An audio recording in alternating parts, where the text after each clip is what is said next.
अशराफिया के नाम पर बदमाशिया का मुल्क ये पाकिस्तान। आप 17.4 अरब डॉलर UNDP कहता है कि हमारे जो एलीट क्लास है वो प्रिविलेजेस में, टैक्स कंसेशंस में, टैक्स इवेजन में, ग्रांट्स में और सब्सिडीज़ में लेते हैं। 17.4 अरब डॉलर 50% बजट है पाकिस्तान का। और ये कौन ले रहा है?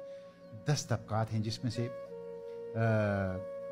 कारपोरेट सेक्टर, बड़े बिजनेसमैन जो हाँ, और जागीरदार, सिविल मिलिट्री ब्यूरोक्रेसी और सिविल ब्यूरोक्रेसी।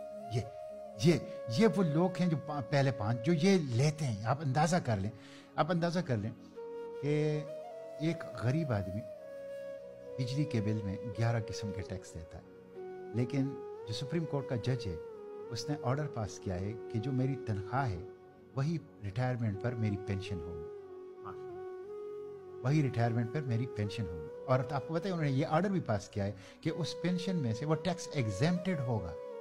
ये कौन से जज साहब है सर? ये सुप्रीम कोर्ट के तमाम जजेस। माशाअल्लाह। इस पे यूनानिमस बेंच बैठा। मैं आपको एक और दिलचस्प आदादशुमार बताऊं, आप जरा इस पे स्टडी कर लें। पाकिस्तान में जो अभी पेंशन की इजाफा हुआ हुकूमत ने किया, तो आपको पता है जो सुप्रीम कोर्ट के जज थे उनकी पेंशन कितनी बढ़ी? 1,50,000 रुपए पर मंथ बढ़ गई। ब्यूरोक्रेट्स की बढ़ गई 40,000 रुपए पर मंथ।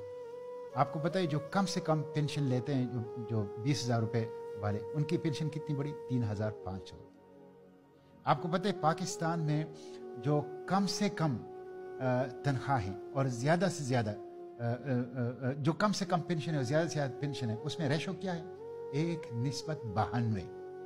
1:92 यानी जो कम से कम पेंशन ले रहा है और जो ज्यादा से ज्यादा पेंशन ले रहा है वो 1:92। और आपको पता है बरतानिया में ये रेशो कितना है? 1:11। ये जुल्म का निजाम है, ये जुल्म का निजाम है यहाँ पे। यानी शाह से आगे शाह के बंदे वाली बात है। नहीं जी, यहाँ पे ब्रिटिश का निजाम हमने इतना आगे खींच दिया। यहाँ पे इतना मतलब ये है सिविल ब्यूरोक्रेसी, मिलिट्री ब्यूरोक्रेसी, जजेस, हुक्मरान, सियासतदान ये खा रहे हैं इस मुल्क को। आप अंदाजा नहीं कर सकते कि इस वक्त ये एक तो करप्शन है ना, वो तो मैं आता हूं, वो तो दूसरी बात है, वो तो इसके अलावा है। ये वो हैं जो इन्होंने जायज अपने लिए रखे हुए हैं, जायज मरात रखे हुए हैं। आप अंदाजा कर लें कि अभी उस दिन मैंने सेनेट में ये इशू उठाया था, 200 रिटायर्ड अफसरान ऐसे हैं सिविल मिलिट्री ब्यूरोक्रेसी के कि जो बैरून मुल्क हैं, रिटायरमेंट के बाद बैरून मुल्क गए हैं, और जिन्होंने कहा है कि हमें डॉलरों में पेंशन दी जाए, उनको डॉलरों में पेंशन दी जाती है। ये आर्टिकल 25 की भी खिलाफ वर्जी है और पेंशन रूल्स की भी खिलाफ वर्जी है। 200 मिलियन रुपए सालाना उनके ऊपर खर्च आ रहा है। आप अंदाजा कर लें, ये सूरत हाल है, ये सूरत हाल। तो ये दूसरा फिर करप्शन का तो मैं सिर्फ एक वाक़या आपको सुनाता हूं। चीनी माफिया 90 रुपए से 200 रुपए पे, आटा माफिया आजकल आप देख रहे हैं यूरिया जो खाद है 1,500-2,000 रुपए उसकी और गायब है इस वक्त। किसान बेचारों को मार्केट में नहीं मिल रहा। कितनी तकलीफ में है हमारे किसान। ये तो अपनी जगह है, ये इस पे तो मैं बात नहीं करता। ये तो एक ऐसी चीज जिस पे आप कंट्रोल नहीं कर पाएंगे। आप सिर्फ IPPs को ले लें, उनकी कैपेसिटी चार्जेस के मद में इस साल पाकिस्तान 2,200 अरब रुपए उनको देगा। कैपेसिटी चार्जेस का मतलब है बिजली ना बनाने के पैसे देना जी।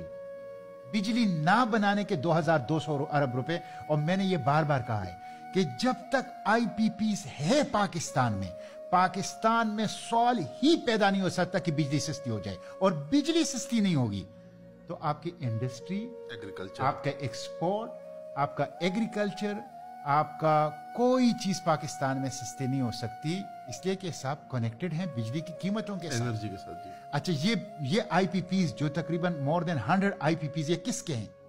ये सब जर्नेलों के, सियासतदानों के, हुक्मरानों के, ये उनके हैं। आप देखें ये सब फ्रॉड उन्होंने किया है, बिल्कुल फ्रॉड। आपको पता है कि ये जो इन्होंने कारखाने लगाए हैं, ये कारखाने भी कौम के पैसों से लगाए हैं। यानी वो जो उनको 30% अपनी देनी थी, वो उन्होंने बैरूनी मुल्क से जो कारखाने मंगवाए उनके साथ लेन देन करके वो भी उन्होंने ओवर इनवाइसिंग करके वो भी उसी में डाल दी जी। तो ये बहुत बड़ा फ्रॉड है। और इस वक्त पाकिस्तान जो है وہ اشرافیہ جمہوریہ پاکستان بن گیا، اسلامی جمہوریہ پاکستان نہیں ہے. یہ بہت بدقسمتی.